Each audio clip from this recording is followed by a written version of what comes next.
What Bertrand Russell failed to appreciate was that atheism is a strange thing. There's a true atheism and there's a false atheism. True atheism, there are all kinds of gods worshipped all around the world by many, many people.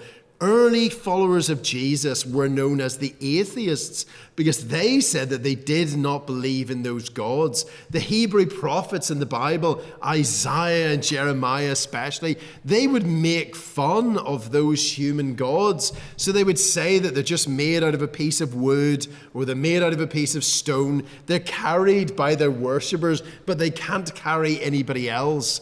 And they are unworthy of human worship. In other words, that true atheism, not believing in the gods of human invention, is something that Christians have always taken the lead on.